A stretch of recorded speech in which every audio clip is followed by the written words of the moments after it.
O segundo livro de Samuel, capítulo 7. O rei Davi conseguiu controlar completamente o seu reino, e o Senhor Deus o livrou de todos os seus inimigos.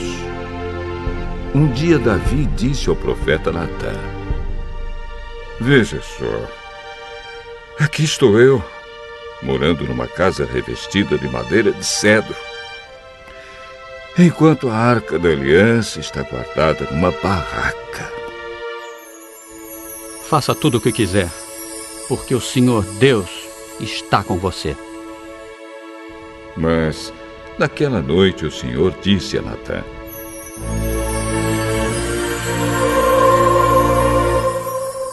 "Vá e diga ao meu servo Davi que eu mandei dizer o seguinte: não é você a pessoa que deve construir um templo para eu morar nele.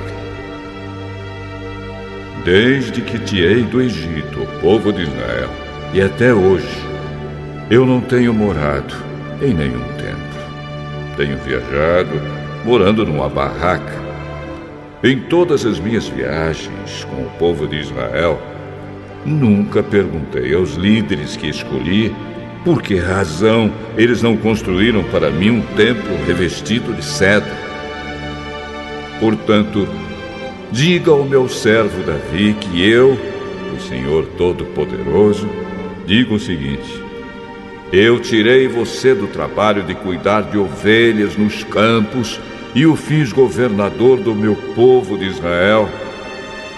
Estive com você em todos os lugares por onde tem ido, e conforme você foi avançando, eu o defendi de todos os seus inimigos. Eu farei com que você seja famoso, tão famoso quanto os maiores líderes do mundo. Escolhi um lugar para o meu povo de Israel e o fiz morar ali, onde eles viverão em paz. Desde que entraram nesta terra, eles têm sido atacados por povos violentos, mas isso não acontecerá mais. Eu prometo que livrarei você de todos os seus inimigos e que lhe darei descendentes. E quando você morrer e for sepultado ao lado dos seus antepassados, eu colocarei um dos seus filhos como rei e tornarei forte o reino dele. Será ele quem construirá um templo para mim, e eu farei com que os seus descendentes governem para sempre. Eu serei o pai dele, e ele será meu filho.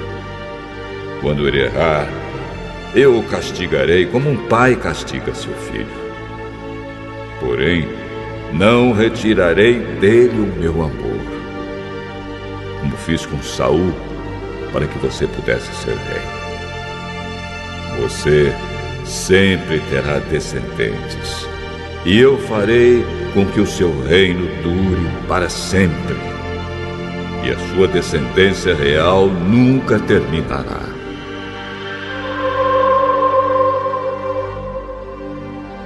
E Natã contou a Davi tudo que Deus lhe havia revelado. O rei Davi entrou na tenda sagrada, sentou-se e orou assim: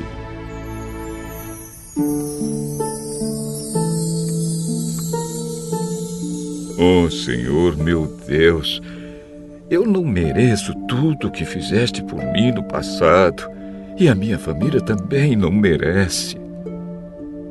E como se as bênçãos do passado ainda fossem poucas, agora estás fazendo promessas a respeito dos meus descendentes no futuro. E deixaste um homem ver isso, ó Senhor, meu Deus. O que mais posso te dizer? Tu me conheces, pois sou teu servo. Era o teu desejo e propósito fazer isso, E tu me deixaste saber de todas essas grandes coisas. Como és grande, ó Senhor nosso Deus! Não há ninguém igual a ti.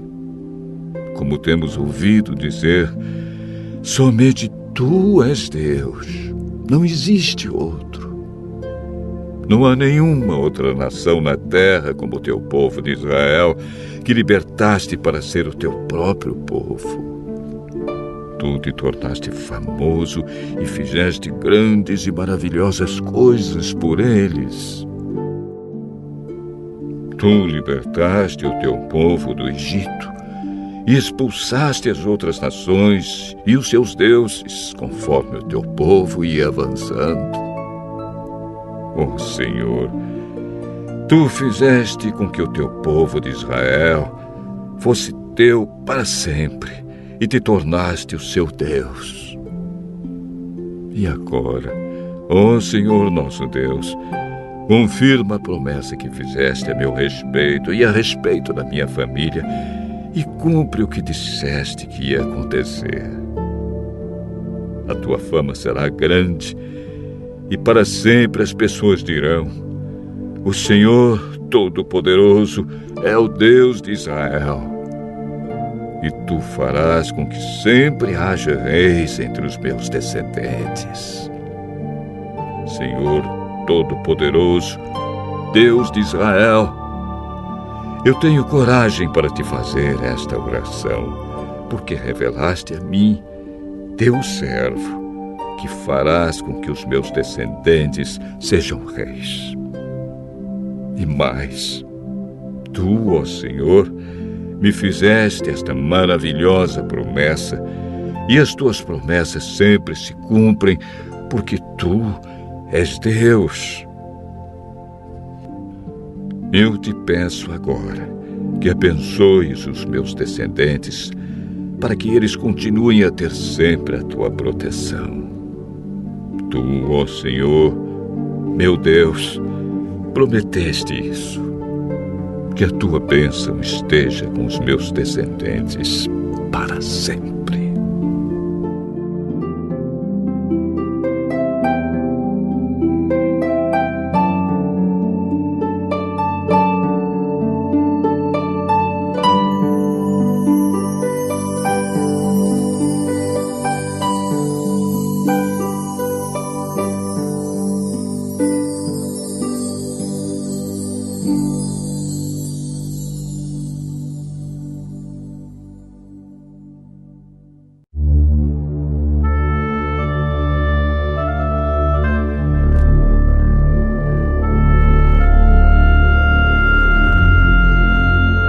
O segundo livro de Samuel, capítulo 8. Algum tempo depois, Davi atacou os filisteus, derrotou-os e acabou com o poder deles naquela região. Ele também derrotou os moabitas, fez com que se deitassem no chão, mediu-os com uma corda e matou 2/3 deles. Assim os moabitas se tornaram escravos de Davi e lhe pagavam impostos. Então Davi atacou o rei de Zoba, Hadadezer, filho de Reobe, quando este foi tomar de novo as terras que ficam perto do rio Eufrates. Davi prendeu 1.700 cavaleiros de Hadadezer e 20.000 dos seus soldados da infantaria. Também aleijou os cavalos que puxavam os carros, deixando cavalos somente para 100 carros.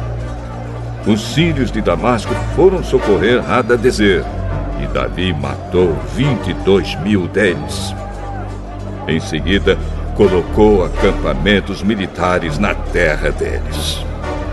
Davi os dominou e eles lhe pagavam impostos.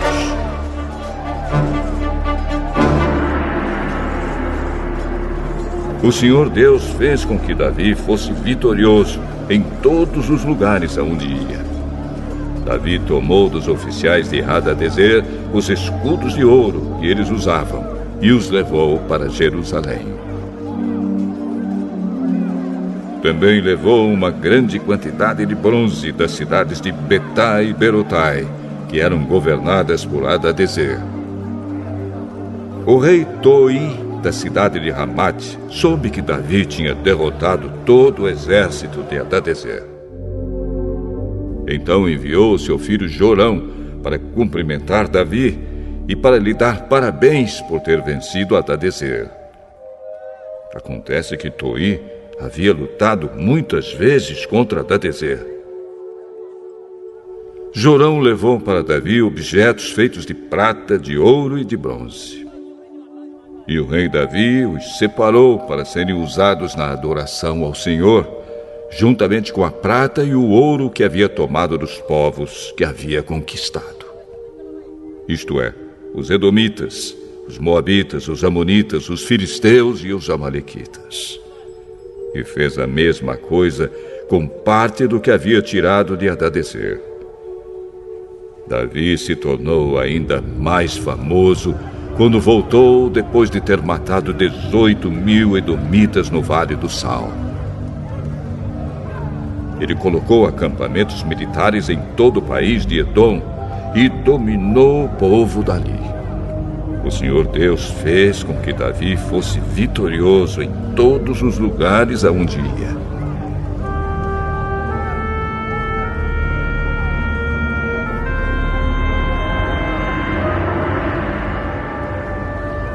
Davi governou todo o povo de Israel e fez com que eles fossem sempre tratados com igualdade e justiça.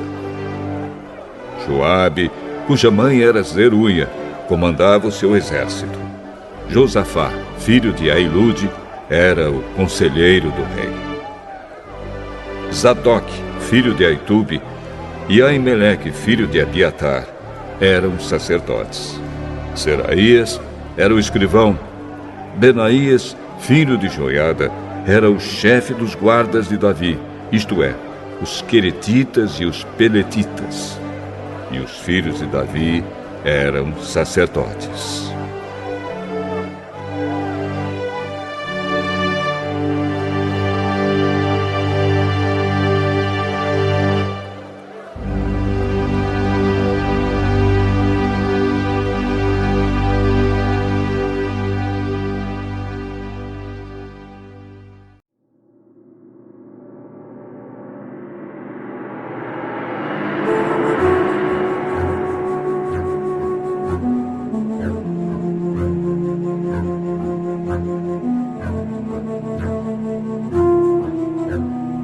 Filipenses, capítulo 3. Para terminar, meus irmãos, sejam alegres por estarem unidos com o Senhor. Não me aborreço de escrever, repetindo o que já escrevi, pois isso contribuirá para a segurança de vocês. Cuidado com os que fazem coisas más. Esses cachorros que insistem em cortar o corpo. Porque os que receberam a verdadeira circuncisão fomos nós, e não eles. Nós adoramos a Deus por meio do seu Espírito e nos alegramos na vida que temos em união com Cristo Jesus, em vez de pormos a nossa confiança em cerimônias religiosas como a circuncisão. É verdade que eu também poderia pôr a minha confiança nessas coisas. Se alguém pensa que pode confiar nelas, eu tenho ainda mais motivos para pensar assim. Fui circuncidado quando tinha 8 dias de vida. Sou israelita de nascimento, da tribo de Benjamim, de sangue hebreu. Quanto à prática da lei, eu era fariseu e era tão fanático que perseguia a igreja.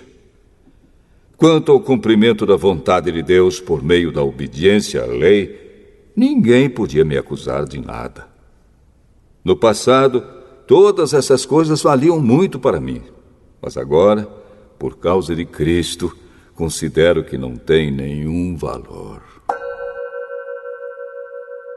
E não somente essas coisas, mas considero tudo uma completa perda, comparado com aquilo que tem muito mais valor, isto é, conhecer completamente Cristo Jesus, o meu Senhor.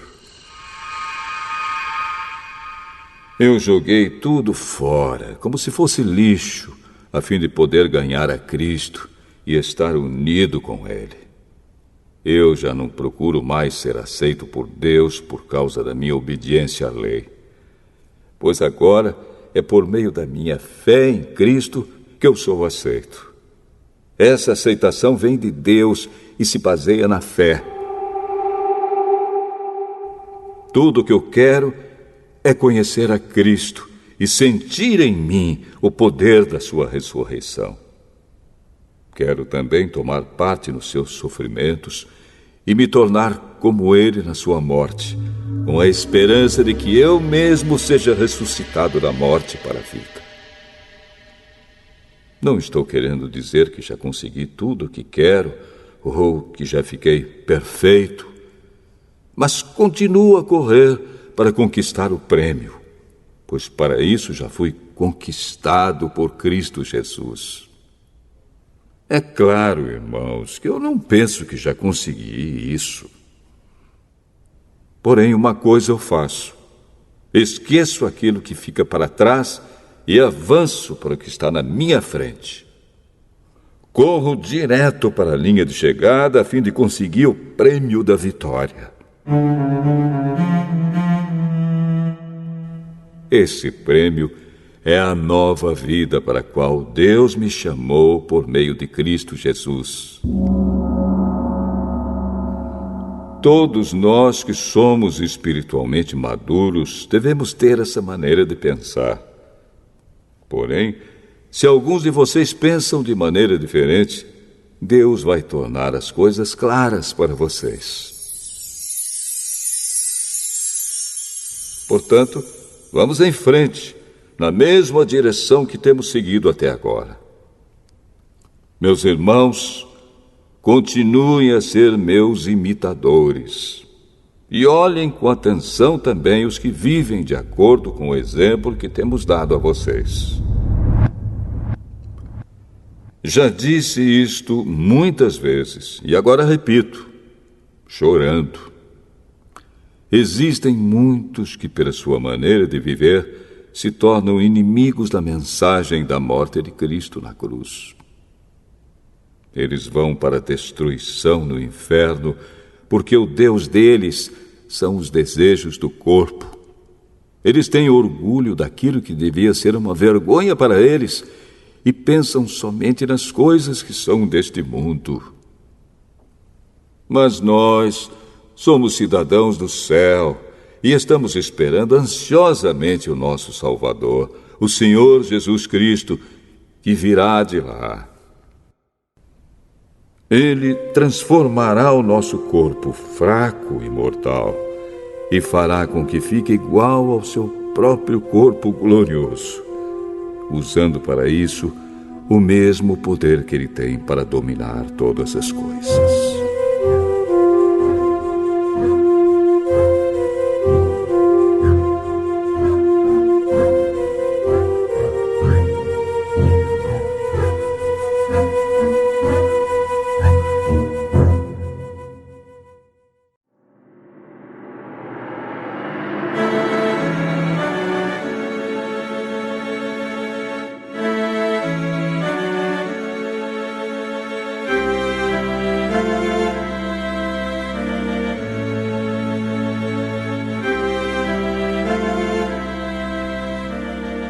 Filipenses, capítulo 4.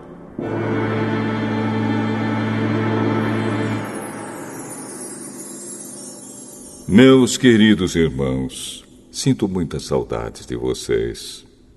Vocês me fazem tão feliz e eu me orgulho muito de vocês. Portanto, continuem todos firmes, vivendo unidos com o Senhor. Evódia e Sintique, peço, por favor, que procurem viver bem uma com a outra, como irmãs na fé. E a você, meu fiel companheiro de trabalho, peço que ajude essas tuas irmãs, pois elas, junto com Clemente e todos os outros meus companheiros, trabalharam muito para espalhar o Evangelho. Os nomes deles estão no livro da vida, que pertence a Deus. Tenham sempre alegria, unidos com o Senhor. Repito, tenham alegria. Sejam amáveis com todos. O Senhor virá logo.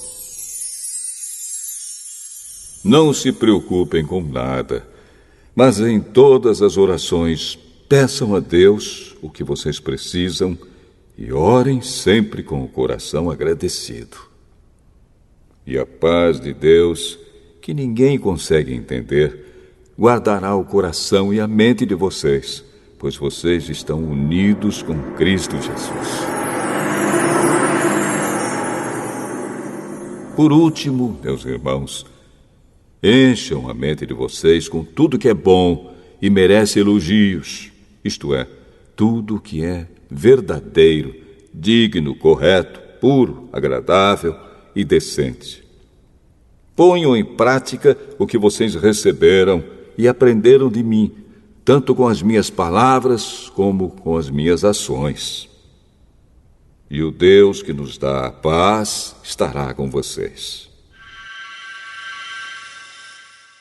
Na minha vida em união com o Senhor, fiquei muito alegre, porque vocês mostraram de novo o cuidado que têm por mim. Não quero dizer que vocês tivessem deixado de cuidar de mim, é que não tiveram oportunidade de mostrar esse cuidado. Não estou dizendo isso por me sentir abandonado, pois aprendi a estar satisfeito com o que tenho. Sei o que é estar necessitado e sei também o que é ter mais do que é preciso. Aprendi o segredo de me sentir contente em todo lugar e em qualquer situação, quer esteja alimentado ou com fome, quer tenha muito ou tenha pouco. Com a força que Cristo me dá, posso enfrentar qualquer situação.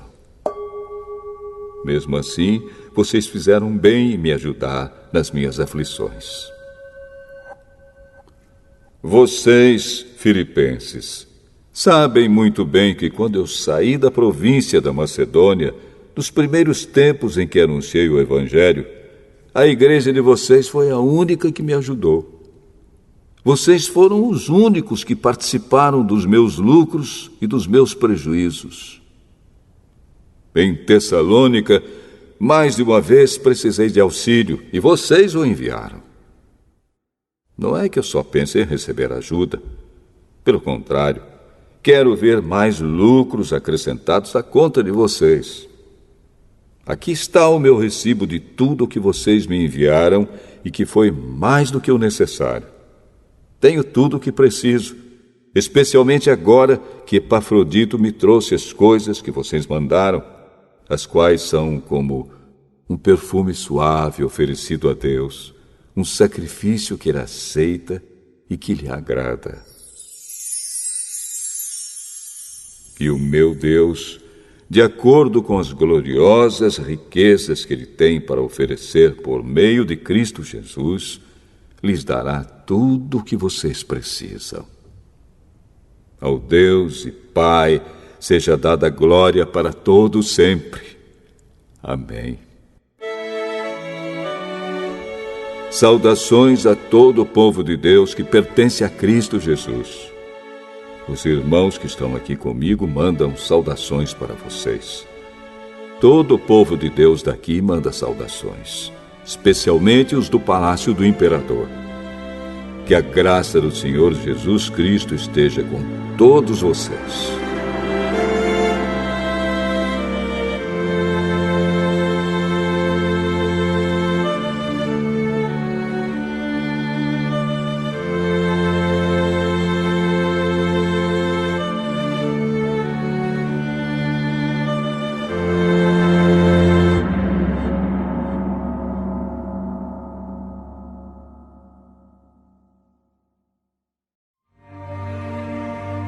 Salmo 139.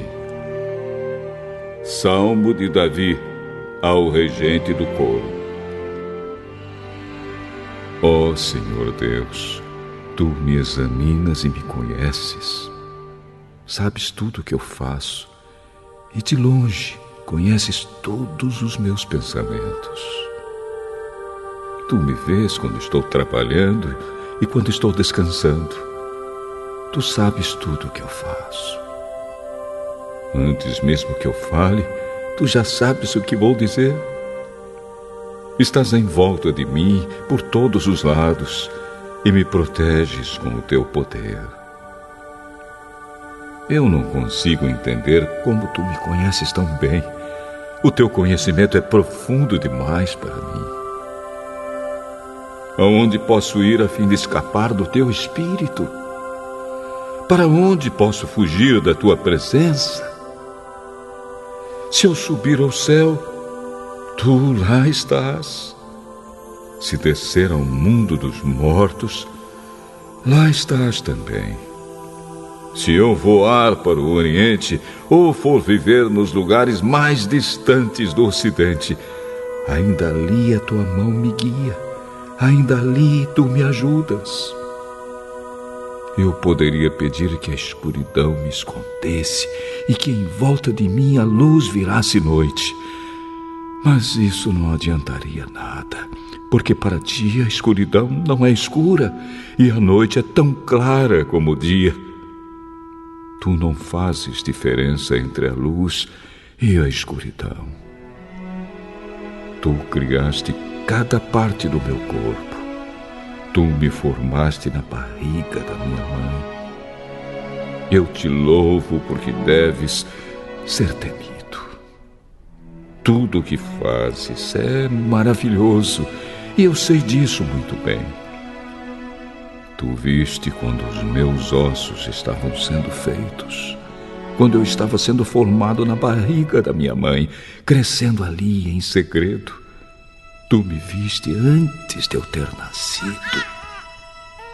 Os dias que me deste para viver foram todos escritos no Teu livro, quando ainda nenhum deles existia. Oh Deus, como é difícil entender os Teus pensamentos. E eles são tantos. Se eu os contasse, seriam mais do que os grãos de areia. Quando acordo, ainda estou contigo. Oh Deus, como eu gostaria que Tu acabasses com os maus. Gostaria que os homens violentos me deixassem em paz. Eles falam mal de Ti, contra Ti falam coisas ruins. Oh Senhor Deus, como odeio os que Te odeiam, como desprezo os que são contra Ti. Eu os odeio com todas as minhas forças. Eles são meus inimigos. Oh Deus, examina-me e conhece o meu coração. Prova-me e conhece os meus pensamentos. Vê se há em mim algum pecado e guia-me pelo caminho eterno.